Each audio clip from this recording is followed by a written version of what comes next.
Ladies and gentlemen, thank you for standing by. My name is Brent, and I will be your conference operator today.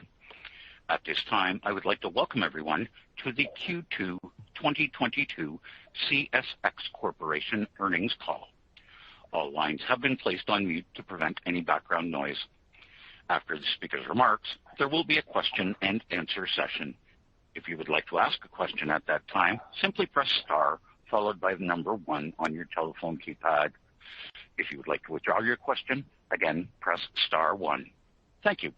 It is now my pleasure to turn today's call over to Mr. Matthew Korn, Head of Investor Relations. Please go ahead. Thank you, operator. Good afternoon, everyone, and welcome to our second quarter call. Joining me on today's call are Jim Foote, our President and Chief Executive Officer, Kevin Boone, our Executive Vice President of Sales and Marketing, Jeremy Boychuk, Executive Vice President of Operations, and Sean Pelkey, Executive Vice President and Chief Financial Officer. In our presentation, you will find our forward-looking disclosure on slide 2, followed by our non-GAAP disclosures. And with that, it'll be my pleasure to introduce our President and Chief Executive Officer, Jim Foote. Thank you, Matthew, and thank you, everyone, for joining us today. I'll start by expressing my thanks to all of CSX's employees for their hard work during another quarter of tough operating conditions. And I am very pleased to welcome everyone from Pan Am who joined the CSX team in June. We look forward to working together to build new single-line service across our combined network. Our second quarter results were solid as we continued to benefit from strong customer demand and firm pricing. But our ability to hire and retain new workers, which is vital to improving our service and growing the business, remains challenged. We are not alone in facing this problem. The labor market is tight.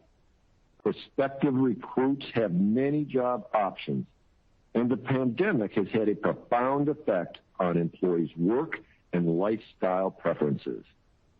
Our hiring process has been steady but slow.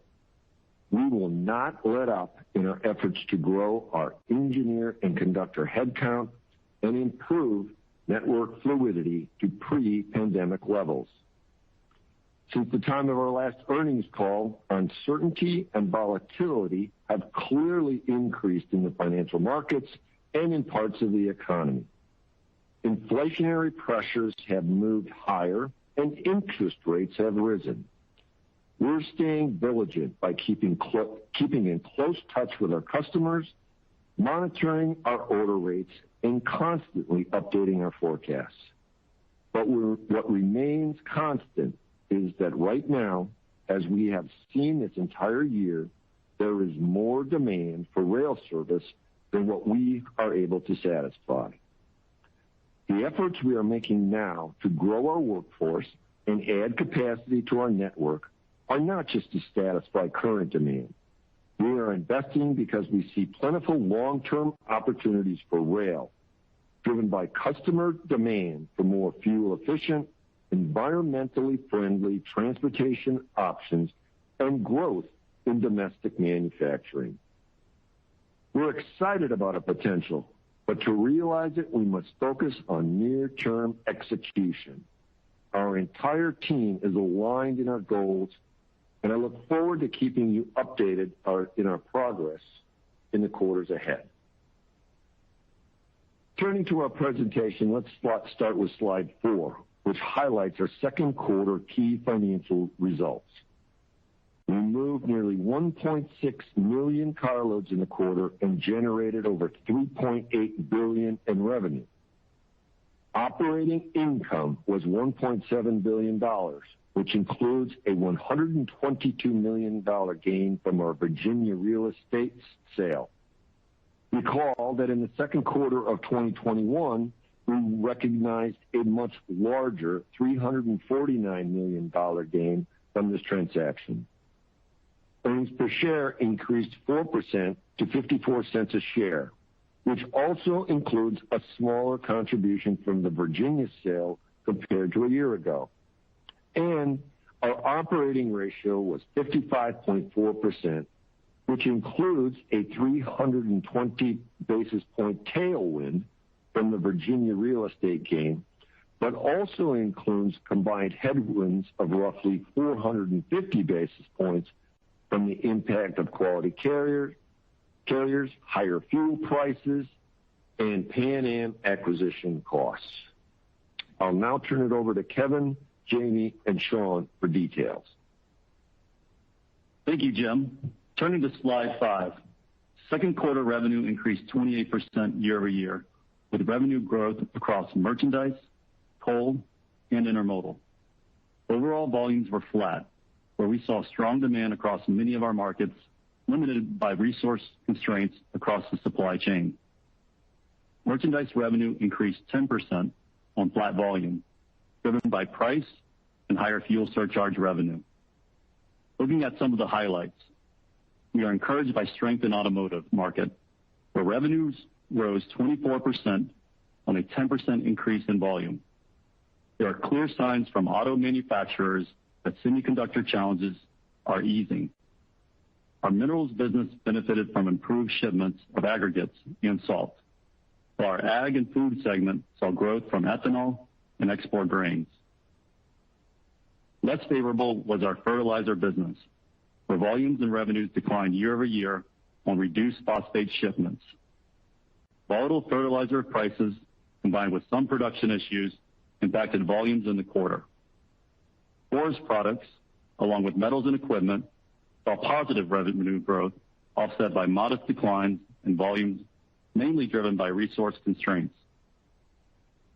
Intermodal revenue increased 18% on 1% higher volume, as growth in the international business was partially offset by lower domestic shipments, driven by continued equipment challenges through the quarter.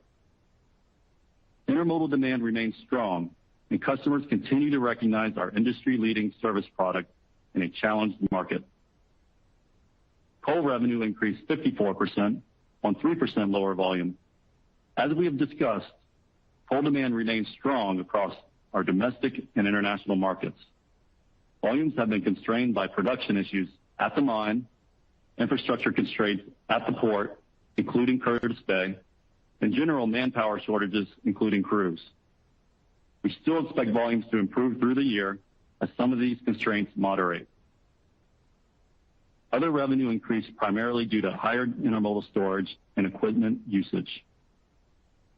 Although macro uncertainty is clearly elevated as we enter into the second half, we still see positive drivers favoring rail, including environmental benefits as customers prioritize ESG, lack of truck capacity with driver shortages, onshoring of industrial production, and inflation that will all benefit our growth opportunities.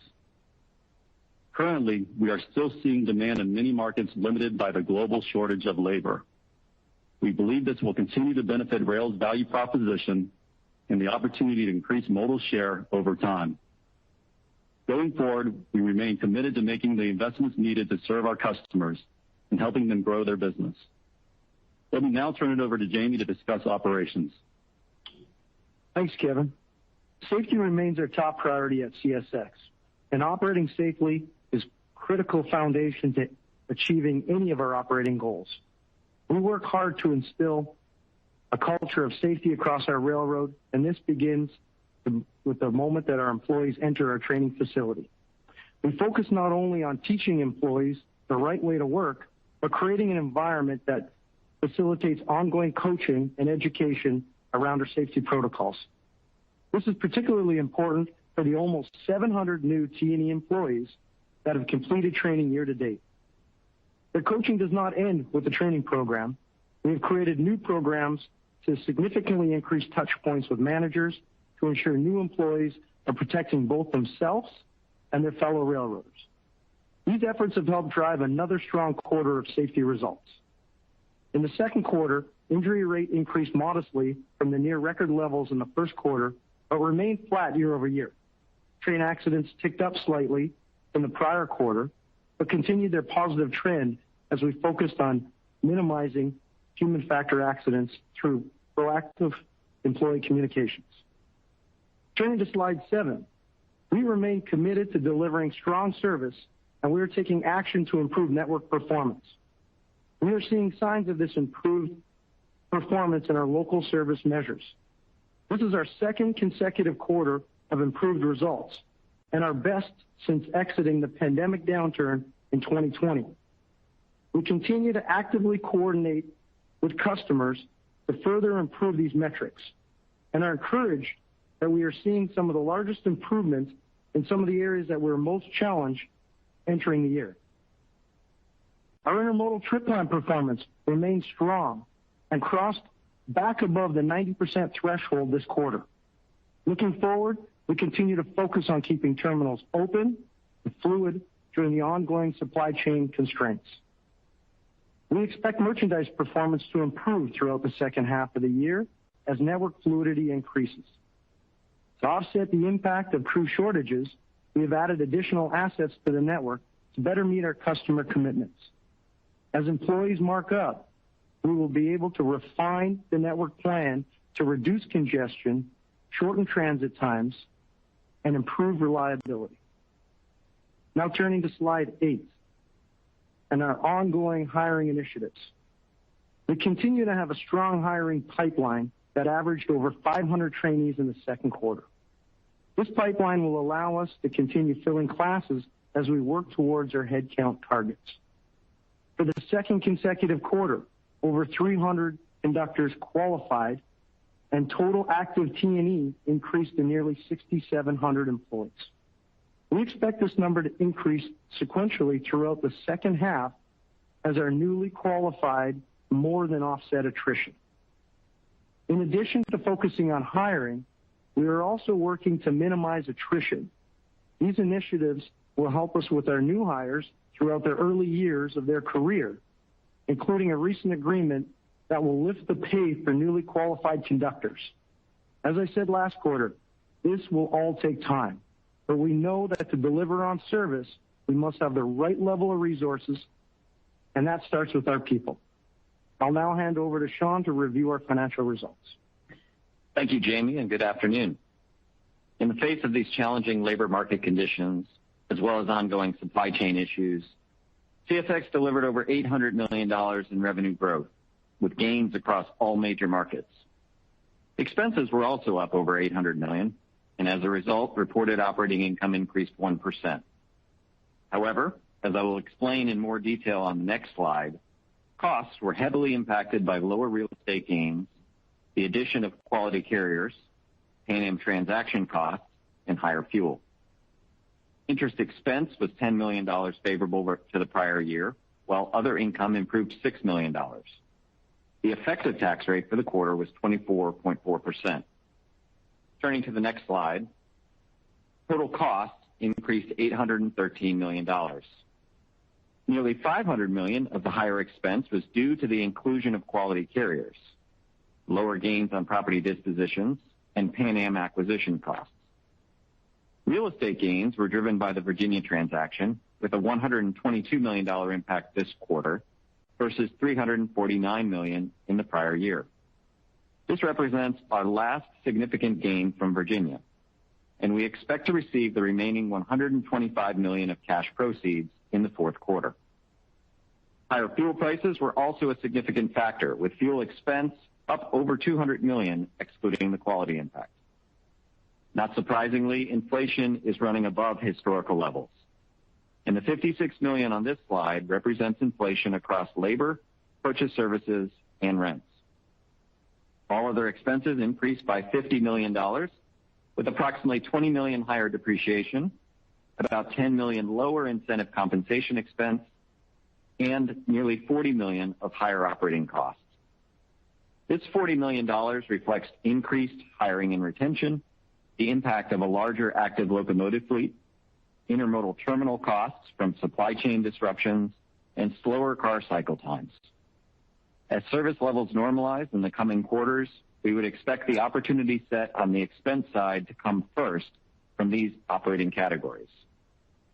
Now turning to cash flow on slide 11. On a year-to-date basis, free cash flow before dividends is down by approximately $125 million but up about $75 million when adjusting for proceeds from the Virginia transaction in the prior year. Capital spending is up nearly $60 million, and for the full year, we still expect to invest approximately $2 billion in our network. This ensures safety and reliability, with roughly 80% of these investments going to the core infrastructure, and a growing amount being allocated to strategic and return-based projects. After fully funding capital demands, year-to-date shareholder returns have exceeded $2.9 billion, including over $2.5 billion in buybacks and over $400 million in dividends. This brings our cash and short-term investment balance down to a more normalized $800 million. And as we go forward, we will remain both balanced and opportunistic in our commitment to return excess cash to our shareholders. With that, let me turn it back to Jim for his closing remarks. Great. Thanks, Sean. Let's conclude on slide 12 with our outlook for the year. Having benefited from high export coal prices over the first half of the year and with fuel prices still elevated, we continue to expect double-digit revenue and operating income growth for the full year. As I mentioned in my opening remarks, our customer demand for rail freight remains greater than what we're currently able to supply. Export coal benchmarks have moderated over the last couple of months, but our guidance had already anticipated a correction over the second half of the year. Consistent with our commentary all year, we believe that increasing our train and engine employee headcount is the key factor necessary for improved service and network performance, and our hiring efforts will continue. Our aim is still to reach an active transportation headcount of 7,000 as soon as possible. As Sean said, full-year capital expenditures are planned at approximately $2 billion, which is also unchanged, as is our commitment to return excess capital to our shareholders. As we stressed last quarter, we are moving forward, but real progress takes time and is often challenging and gradual.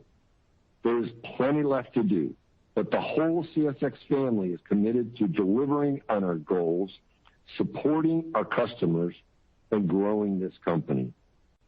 Thank you, and I'll turn it back to Matthew. Thank you, Jim. Now, as we start Q&A, in the interest of time, I'd ask that everyone please limit yourselves to one and just one question. And with that, operator, we will now take questions. I would like to remind everyone, in order to ask a question, press star followed by the number 1 on your telephone keypad. Your first question comes from Scott Group with Wolfe Research. Your line is open. Hey, thanks. Afternoon, guys. So if I look, headcount's down sequentially, excluding Pan Am, and you guys were the first rail to talk about ramping up hiring, but perhaps maybe struggling the most. Curious, why do you think that is? And then maybe just separately for Kevin, any thoughts on just guidance on other revenue and coal RPU in the third quarter? Thank you. Well, hi, Scott. I'll take the first part of your question about hiring. And, yeah, I don't know if we're struggling more than everybody else or not. I think everybody's struggling. We've hired over the last 2 years since we started talking about this issue, which we saw coming again a couple of years ago, 2,000 employees, and our numbers have been going backwards. So the question has been not really as much as our ability to put employees into the pipeline and get them through the process, but a much, much higher attrition rate than we had expected from our current workforce, and a significantly higher attrition rate from the new people that we brought on. Unfortunately, after we get them through the classroom training part and the on-the-job training part, and they actually go to work in the outdoor operating environment, we've seen a significantly higher attrition rate than what we had ever normally experienced or than what we had anticipated. So I think as a couple of us, Jamie, myself, Sean had mentioned during here, we've done a lot of work in terms of focusing on attrition now, in terms of what we can do from a compensation standpoint to make sure that we keep the employees that we invest in. So I think that's the issue. What I said was, we had a target out there of 7,000 people. And based upon where we stand today with the number of people that should be qualifying over the next 2 to 3 months, we certainly hope when we put that target out there, our employee number of employees off at that time was around 20 or so daily with COVID. It's now north of 80 to 90. So we hope that number comes down. And if those two factors come through as we expect and as we plan, we'll hit that 7,000 number. It's achievable by the end of the third quarter. Yeah, and then on the coal RPU, look, obviously the met coal prices have come down as everybody's seen. Our expectation right now, given where things are, is probably you'll look at the RPU in line with what we saw in the first quarter, so a little bit down from the second quarter.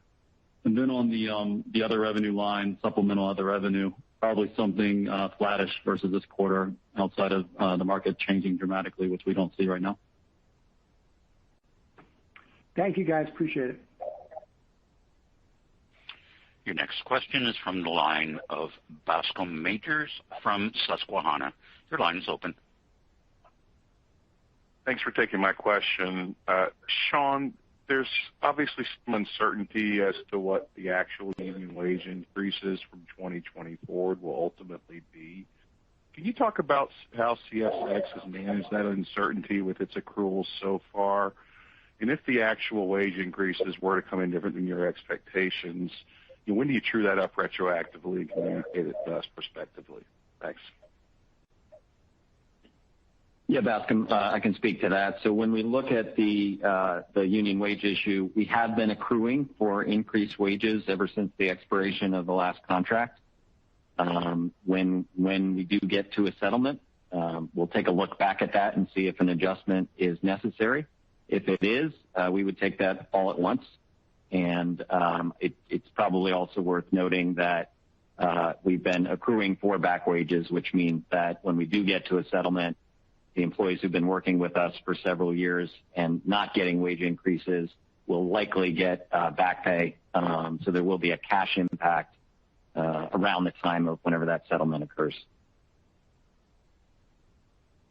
In that accrual in this period where we don't have certainty, has that been consistent with historic rail inflation or different, reflecting the environment we're in today? Yeah, Bascome, I'm not at liberty to give any specific insight in terms of what we CSX are accruing. That's sort of based on our best guess of where the negotiations come out. Thank you. Your next question is from the line of Tom Wadewitz with UBS. Your line is open. Yeah, good afternoon. I guess I want to go back to the headcount question a little bit and the network operation. You have made some progress on the active T&E headcount, and yet at the same time it seems like the velocity metrics really haven't necessarily reflected that. So I was wondering if you could offer thoughts maybe why that would be the case. And then also just like level of confidence that 7,000 is the right number. Is that pretty good visibility? I mean, you talked about end of third quarter.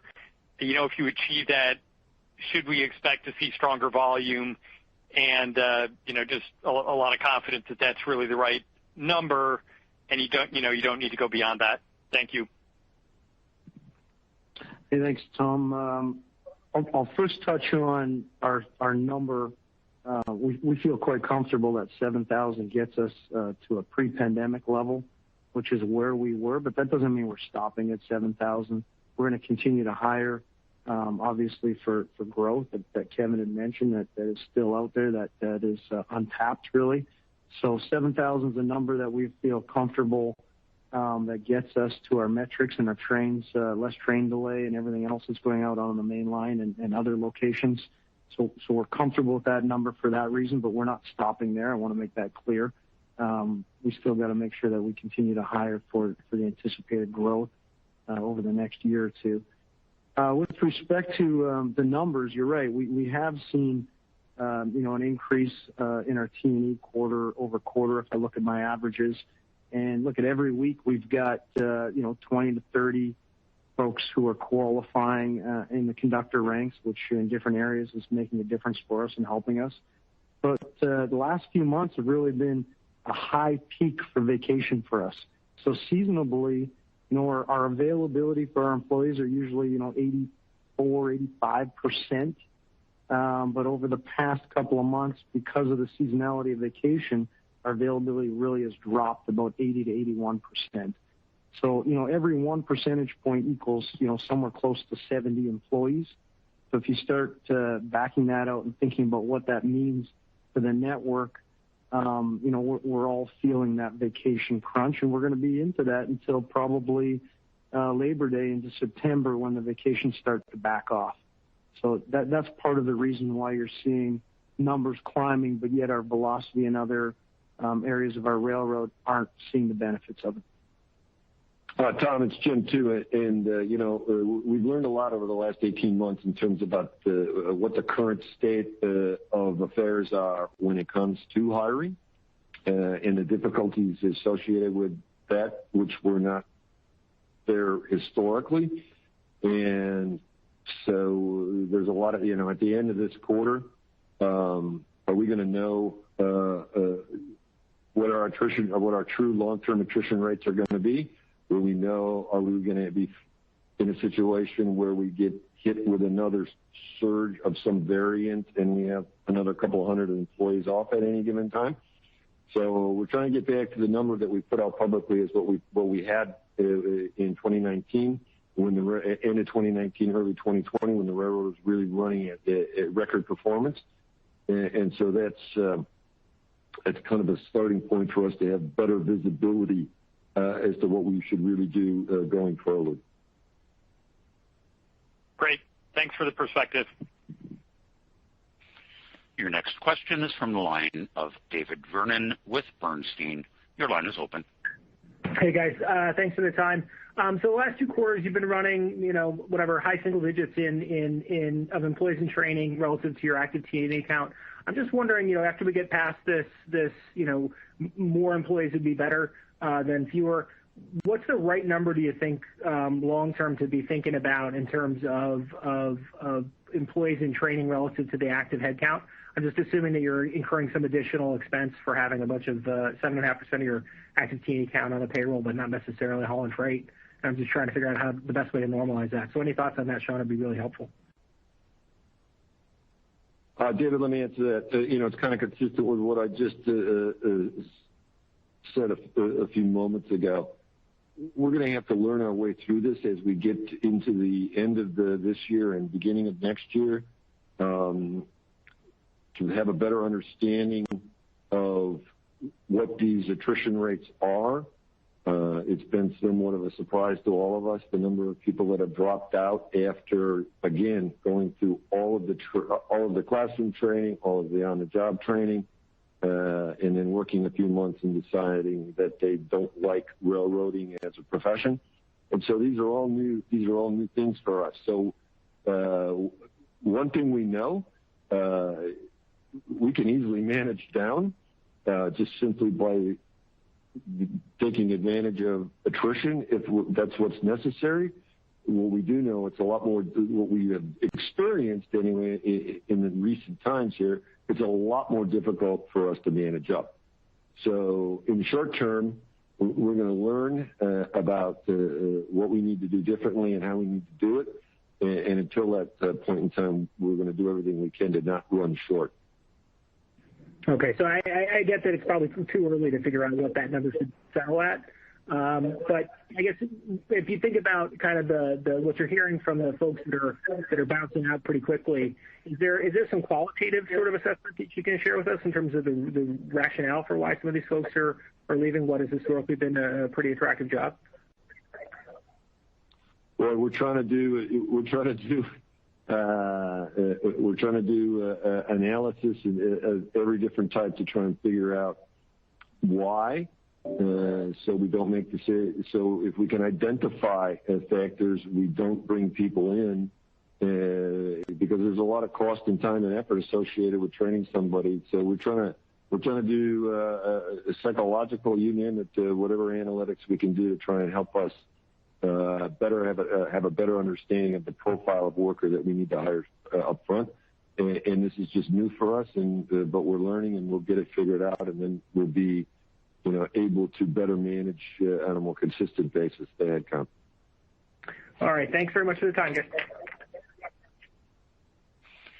Your next question is from the line of Chris Wetherbee with Citi. Your line is open. Hey, thanks. Good afternoon. Maybe could you help us a little bit with your expectations around volume in the second half of the year and sort of how you think that might play out? And then I guess maybe a little bit bigger picture. I think there's just a general sense that there's more demand out there than you guys are able to capture. So as you see operating performance and headcount improve, there's the ability to sort of lean into that. Can you sort of help us with, your confidence around demand levels in the back half, what you're hearing from the customer? Are you seeing anything slow down? So just kind of curious about, generally speaking, the volume and demand dynamics as you go into the back half of the year. Hey, Chris, this is Kevin. As I mentioned, and Jim mentioned it, I think a couple of times, demand continues to outstrip the supply chain. We're not alone. It's the supply chain in general, and we're part of that supply chain with the crew issue that we're having. Right now, if you look at the back half of the year, when you look on just a purely comp basis, we have easy comps on the auto business, and we clearly have seen that production start to pick up here. So we're encouraged what's happening there. We've had some disruption on the coal side of the business, so we think that will continue to improve in the back half of the year. So there's some things that just from a comparison point of view get better as we move into the back half of the year. And then as the crews come online, we'll go and chase those opportunities that we know are out there in terms of market share. And then the existing opportunities that we know that are out there in terms of order fill rates, things like that we're highly focused on as a team and see the opportunity going forward. So nothing's really changed from the last quarter when we see a pretty robust environment, but we're also keeping an eye on what's going on. Clearly the housing markets have some pressure out there, so we have exposure there, but there's other areas where, quite frankly, there's a lot of inventory restocking that still needs to happen. Okay, so if operations get better, then volume goes up. I guess it's as simple as that as far as you guys are concerned, right? That's our view, given the demand environment that we're seeing right now. Got it. Thank you very much. Your next question is from the line of Ari Rosa with Credit Suisse. Your line is open. Hey, good afternoon, guys, and congrats on a solid result here. Jim, I was hoping I could just get your reaction to the announcement of a presidential emergency board in relation to the negotiations with the union. Do you see any risk around your ability to achieve margin targets based on that appointment or based on these negotiations? And alternatively, do you think that maybe some of these attrition issues could be solved if there's a resolution to some of these labor negotiation standstills that you've been facing? Well, we're glad that the emergency board was appointed. It's unfortunate, as I've said quite often, that it took so long for us to get to this point. But the law has worked for a long time, and we're hopeful that the emergency board puts out a recommendation that's a win-win for both sides. Do we hope that once the labor issue is resolved, and our employees are not happy that they didn't get a raise for 2.5 years, let me tell you that. They tell me that all the time. And so we're hopeful that once this is resolved, and we're expecting that they'll get a very fair raise, that will help with morale, and that might help with retention. And then final, the board are seasoned veterans of dealing with labor issues, and they are going to make a recommendation based upon the inputs and hearing from both sides. And as I said, I hope it comes out that it's a reasonable win-win solution. And if that's the case, we're certainly able to accommodate that in our economics going forward. Understood. Okay, thank you. Your next question is from the line of John Chappell with Evercore ISI. Your line is open. Thank you. Good afternoon. Jamie, when we look at the weekly metrics, obviously we've already addressed they're moving in the wrong direction, yet your intermodal trip plan performance back to 90%, your volumes, which I'm sure you're disappointed with, but probably not as bad as some others or maybe what the metrics would be indicating. Can you speak a little bit to that apparent disconnect where velocity dwell moving one way, volumes kind of rebounding another? And if you get to that velocity dwell that you're targeting, with the right resources, how much free capacity that would free up for your network? Oh yeah, John. Look, it's a great question, and it comes down to the hard work of those operating folks on the ground. Right from the union folks who are working day in and day out for us, that are working more than they ever have, filling in some of those gaps. But the operating team is just doing a fantastic job, from the network side to the guys out in the field, making tough decisions. And in this environment, look at intermodal has a priority on our railroad. We make sure that the intermodal trains, get across within their schedule to the best that we can. We're in an environment where we have concerns to make sure that chickens get fed and the utility and the lights stay on.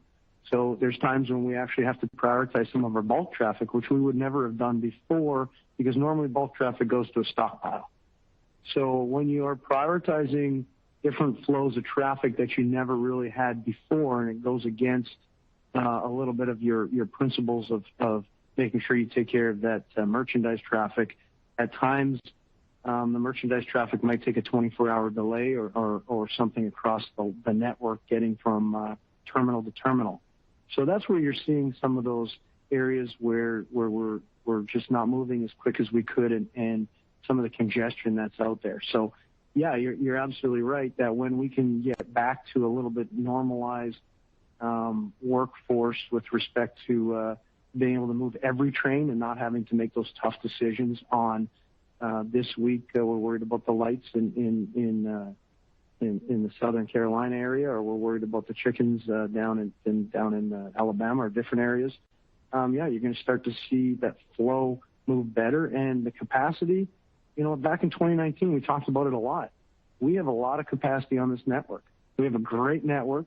We have more than enough assets out there. As a matter of fact, I've always said, and I stand by it, that hiring the folks that we are and any expenses that come along with that, we're going to be able to pull that out through assets.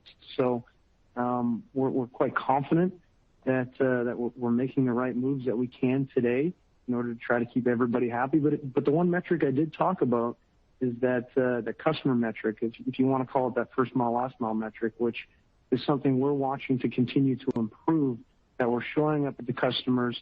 They may get, merchandise customers may have a 24-hour delay in transit time, but when we're actually showing up when we say we're going to be there and the cars we say we're going to bring in are coming in, that's making a difference to those customers. And that's something that we're continuing to work on to be able to give the customers a better experience than what they're feeling. So the metrics that are out there, you're right, they're not the way we want them to be. I wouldn't be fooled completely by how you read into some of those metrics, because we're running the railroad differently. And my final comment really on this is it's the hardworking folks who are out there running this operation are doing a fantastic job with the tools they have. Yeah, this is Jim. Just to follow up to what Jamie said, where the railroad was running in 2019, which was at record phenomenal rates in terms of reliability, velocity, dwell, et cetera. At that point in time, we always kind of talked about the fact that,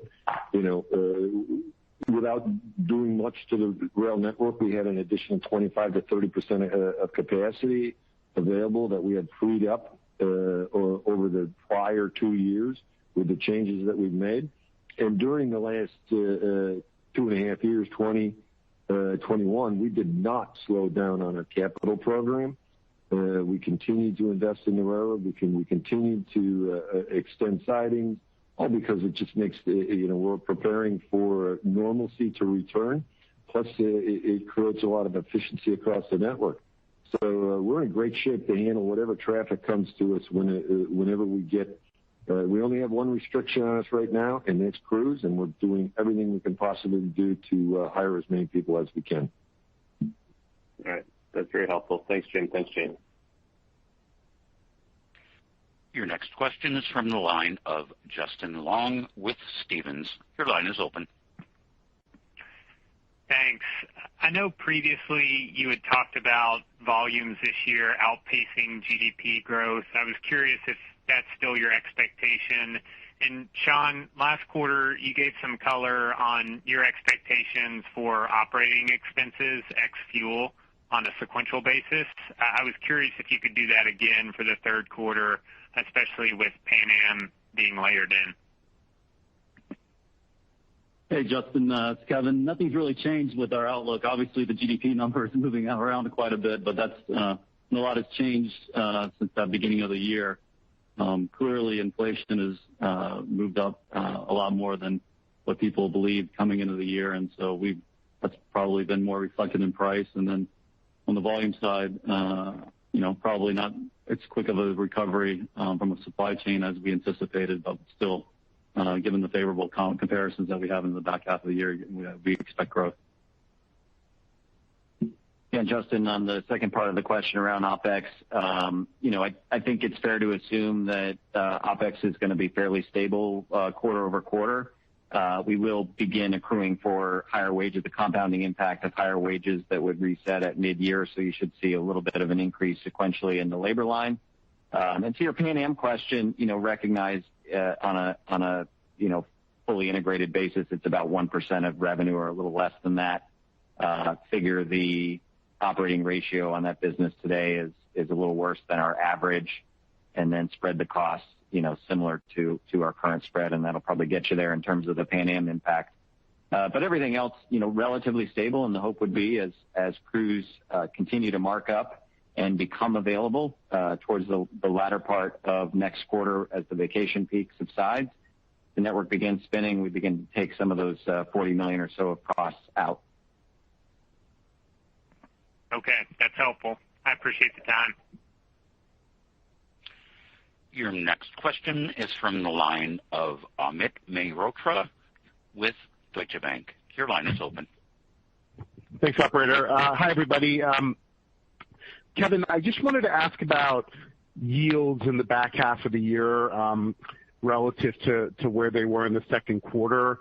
There's a few puts and takes. I mean, obviously, fuel is moderating off of a very high level, so maybe that's a little bit of a debit to yield. But then we're obviously still in a high inflationary environment, so maybe there's some pricing opportunity. So understand mix is going to be what it is, so if we can just kind of hold that to the side for a minute, could you just talk about maybe how you think back half yields would be relative to what you did in the second quarter? And then, Sean, that was really helpful on the cost comment, non-fuel costs.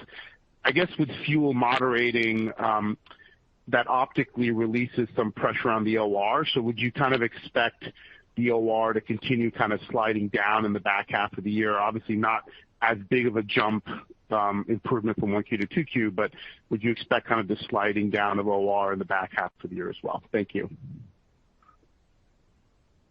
Hey, on the yields, I think you covered one of them. Obviously the fuel surcharge, and there's a bit of a lag there as we move from second quarter and third quarter. So that can move around quite a bit, but you understand how that works, and we'll adjust as that moves around a bit on the diesel prices. The other one that I covered earlier was really on the export coal pricing. what we're seeing today is obviously some moderation off the really, really high prices. The environment is still really, really good for us. We would take these price levels any day. It's just that they're coming off these extreme levels, so we'll see some moderation there.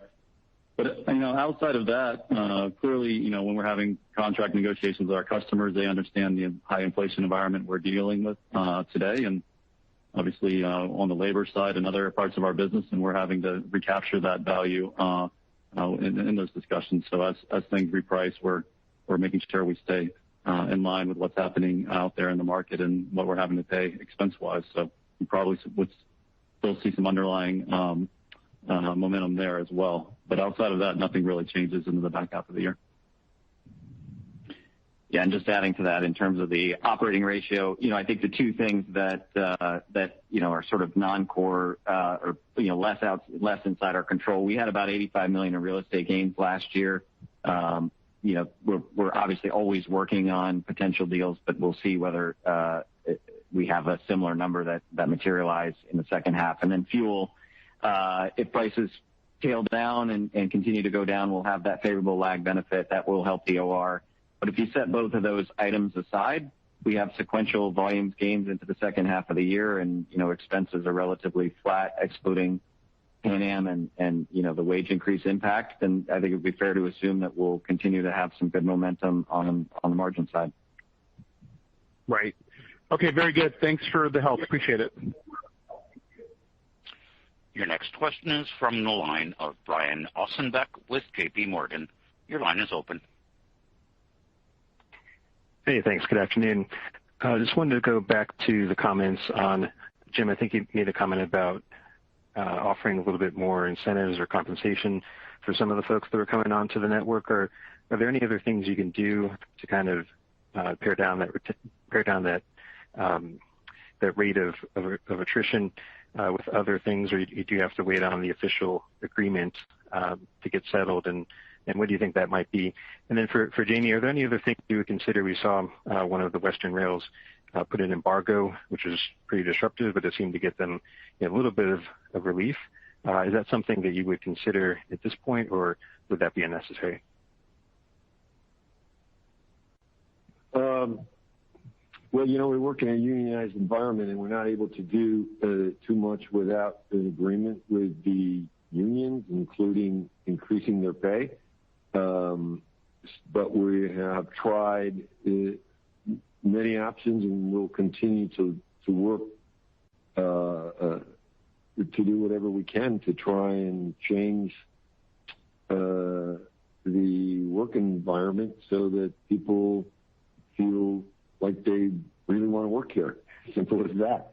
And so it's an ongoing process, like everything is. So we don't have any silver bullets. We're making it up to a large degree as we go along, because these are all uncertain times and experiences that we've never had before, including myself. I've been doing this all my life. But we'll continue to innovate. We'll continue to come up with ideas and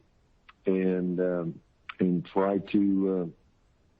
to make this the place where everybody wants to work.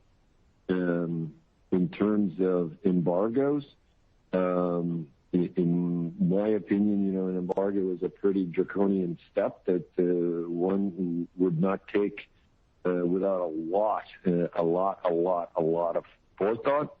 And so we would only do embargoes if it was absolutely necessary. And that's my position on it, and that's where we're going to stay. And then timing of the labor resolution, do you have any ideas on that, or is it still too early to tell? Timing in terms of the outcome of the current negotiations?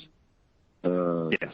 Sometime will be done in the next 60 days is my guess. You're in the second. You got 3 30-day cooling off periods. You got one is expired. One encompasses the period of time where the emergency board hears, meets, and my belief is they are not going to delay that, so they will be done in a little less than 30 days, 28 days or whatever time is left for that.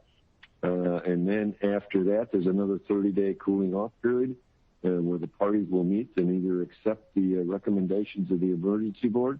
And if history shows us what the outcome will likely be, if the parties don't agree, the government will step in and impose findings on the parties. So it'll be done. All right. Thank you, Jim. Appreciate it. Your next question is from the line of Walter Spracklin with RBC Capital Markets. Your line is open. Yeah, thanks very much. Good afternoon. I guess you've had a chance to have at least an early look at an assessment of quality and had a sense of how it's fitting in with your network and my question, I guess, from an acquisition standpoint, strategically, do you think, Jim, you need more of that type of business? Are you impressed enough by what you've seen with quality that you would ask for, or you'd look for more opportunities like that in the, call it, trucking space or the specialized trucking space, or do you think with what you got with quality is enough and you're happy with what you have and focused on more organic opportunities going forward? Well, first of all, we're extremely impressed with Quality Carriers. They're a great company. They have great people. They do a great job. They're industry leaders, and that's what piqued our interest when they became available. But that's not the only reason that we pursued that. It was the fact that it aligned so well with our existing core business in the railroad, and what comes first is our existing core business.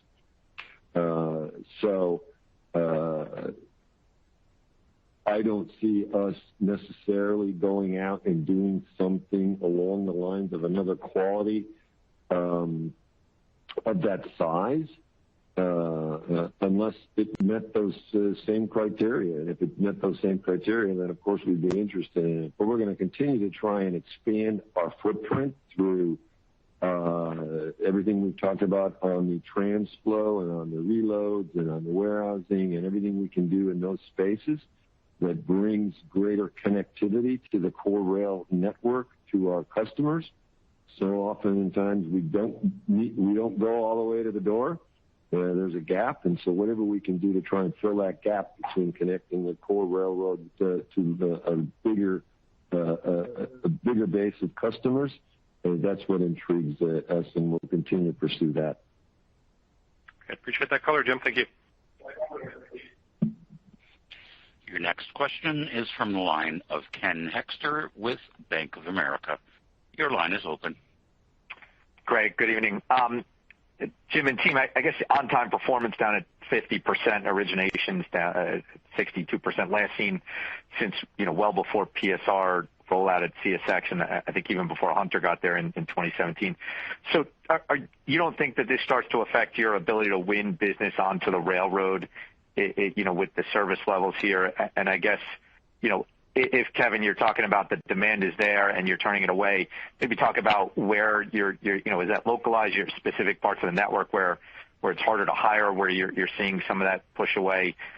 And then, Jim, can you just clarify the lift? You mentioned lift pay for newly qualified conductors, but you just said you can't, to Brian, you said you can't do things without the union agreement. Maybe you can just clarify what you meant by that statement then. Well, that means what I said. We obviously got obviously got the labor leadership to agree that we could pay their employees more. Okay. So we couldn't just do that. I guess I would be concerned that we had slipped back to the points before, to the metrics, our operating performance metrics, before we've done so much hard work over, 17, 18, and 19 in order to get this company running at spectacular rates. I find it hard to believe that, with our measurements, that we're still doing an extremely good job under very difficult circumstances.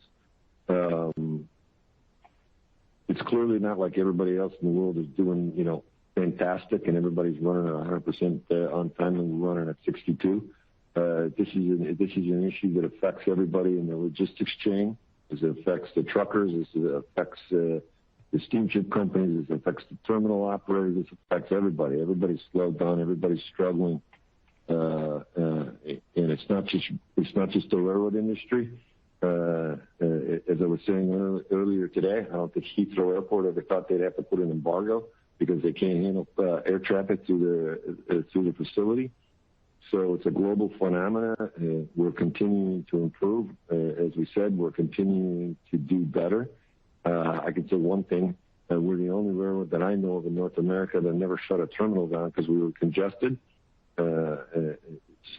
Because we were intensely focused on the fact that everybody wanted to use e-commerce, and we were going to make sure we were there for the country when they needed us. So I'm very proud of the job this year that everybody did. So our other metrics, clearly our velocity has stabilized. Our dwell has stabilized. We're beginning to turn the corner. I said we're going to get to 67,000 employees when we said we would. And that's the plan, and that's what CSX has always done here the last 4.5 years, and that's what we're going to do this time. Great. Thanks, Jim. Appreciate it. Your next question is from the line of Jason Seidl with Cowen. Your line is open. Thanks, operator. Good afternoon, gentlemen. I wanted to just clarify a little bit on the operating ratio. You talked about some of the puts and takes going forward. Obviously, the Pan Am costs aren't going to continue into the second half of the year. Just how much of that 450 basis point headwind was Pan Am in the quarter? Yeah, Jason, about 50 basis points was Pan Am. Okay, just 50 basis points for Pan Am. And then if I could just follow up really quick, you talked about how much demand, sort of pent-up demand for rail that there is, and then if we just assume that you do start improving even more on the operational side, is it really intermodal and maybe boxcar that a lot of these gains are going to jump out in terms of where you can open up and take on business? Oh, I think it goes beyond just the intermodal and boxcar. You think about the coal network, and look, some of this is on the coal mines and some of the export facilities that have had a lot of issues as well. So it's we're part of that puzzle piece with the crew issue on that side of the business. But I would say it's limited just to boxcar and intermodal. When I think about some of the other markets like auto, and we're playing a little bit of catch up there as well. So there's opportunities across almost every market that we serve today. Fair enough. Appreciate the time as always. Your next question is from the line of Ben Nolan with Stifel. Your line is open. Yeah, thanks. Hey, guys. I had a sort of a big picture question, just given all of the uncertainty with respect to the economy, as you guys have mentioned. If we do move into a little bit more of a challenging environment or a recession, do you think that the railroad is positioned any differently than it had been historically, or not? And if so, how would that be?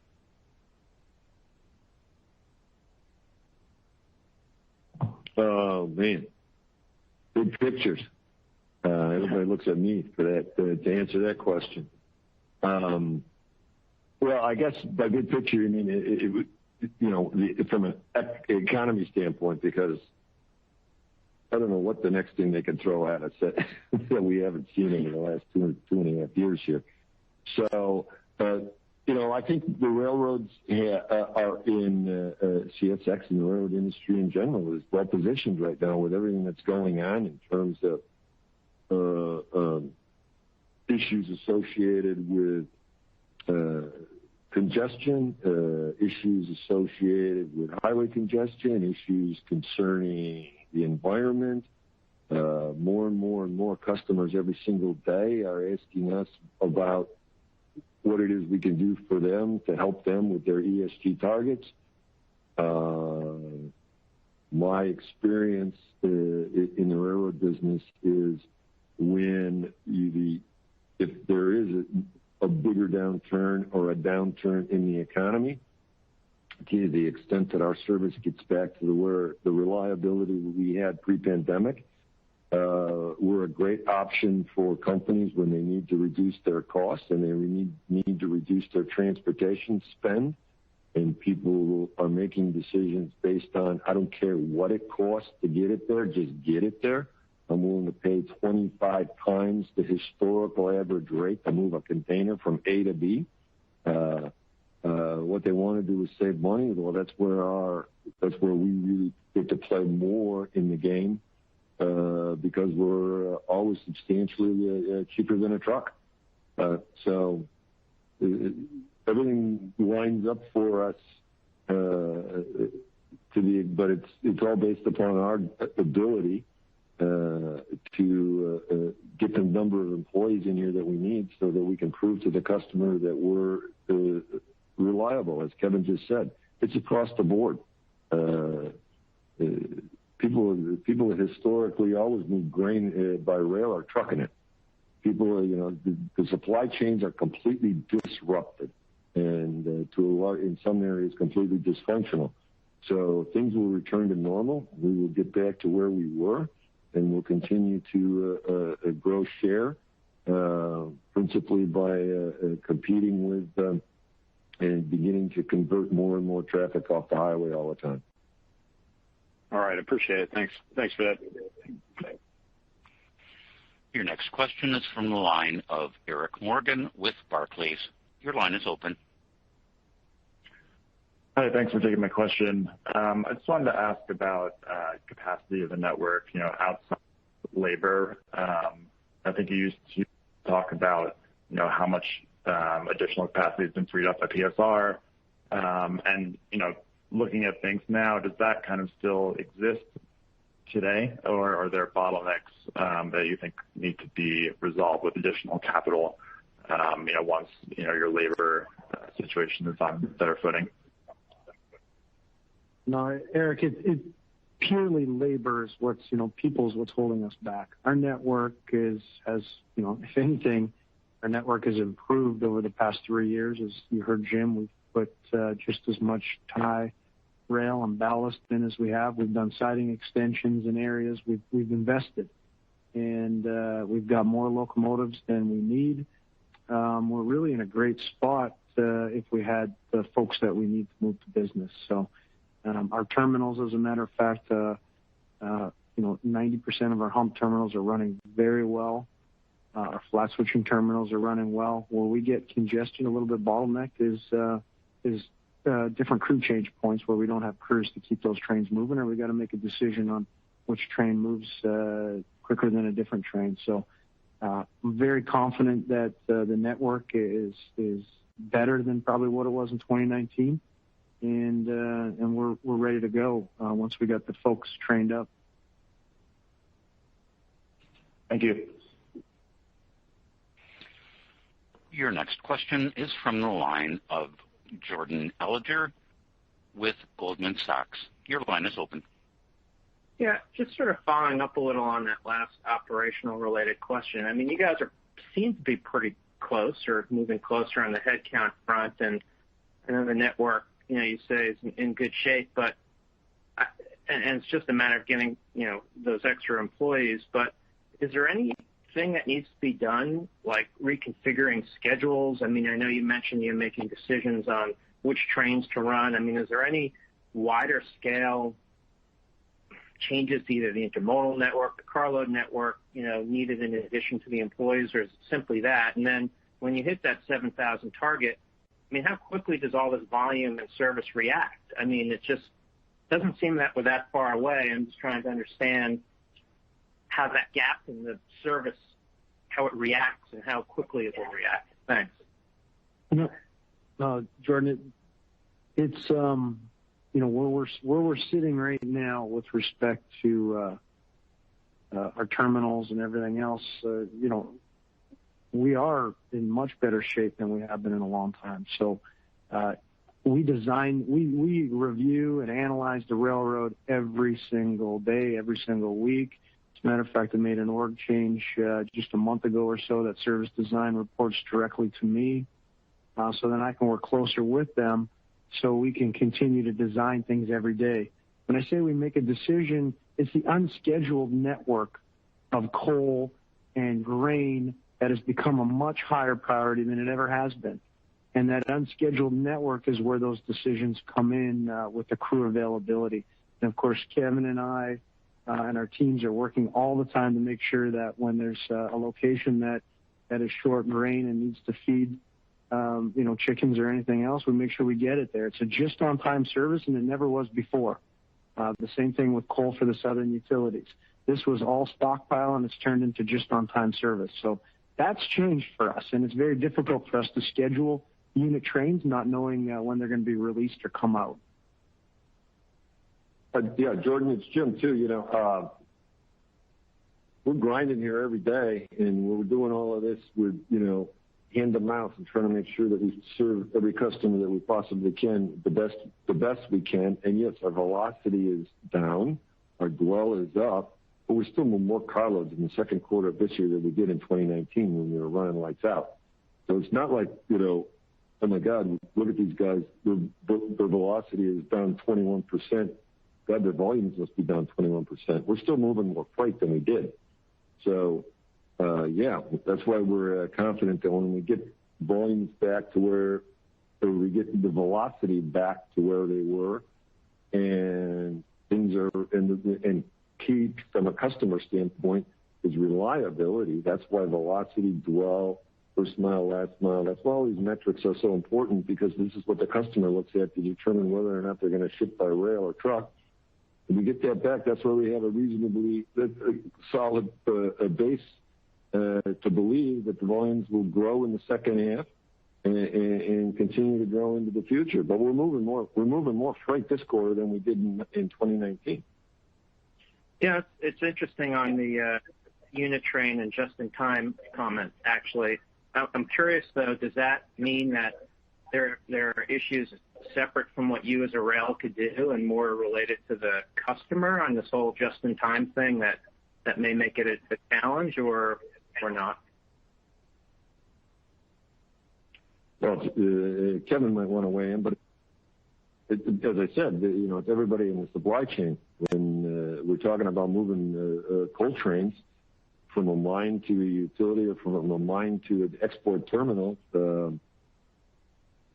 it's not just a railroad. We need everybody in the supply chain to work. When you're talking about moving international boxes from a port to a warehouse on the south side of Chicago, you need the terminal to work. You need the railroad to work. You need the inland terminal to work. You need to have chassis there. You need to have truckers there. You need to have somebody there that can unload the box when it gets to the warehouse and get it off the chassis and get it back. There are a zillion moving parts. We play a role in that in many respects. And each one of those key elements in the supply chain is challenged. So we need to get better. Everybody needs to get better. And you get a sense generally that things are gradually improving. And again, you see that in every industry that is not working properly because of the issues associated with the shortage of employees. Thanks so much. Your next question is from the line of Jeff Kauffman with Vertical Research Partners. Your line is open. Thank you very much, and thanks for taking my question. Jim, I'd like to go big picture on you here. You talked about, okay, if we could just get to 7,000 and get our trains where we need to be, everything comes down quickly, we start running well. And then you said, well, it's not really that simple, right? Because we've got shippers that need to accommodate, we've got ports that need to accommodate. I guess my thought is, if you had all the crew you needed tomorrow, or a year from now, right? You pick your target. How long would it take you to get the network running the way you want to run it. And then I guess on the tail end of that, the world's changed a lot in the last year. Has your thought about what kind of returns this business can generate changed at all as part of that macro?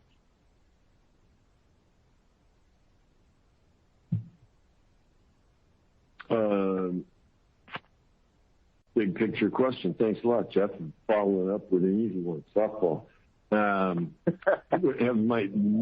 No, as I said before, I think the railroad industry is extremely well positioned, not just for the short term, for the long term, with everything that's going on in the world globally, United States, you name it, reshoring, issues associated with this, that, and the other thing, highway congestion, you name it.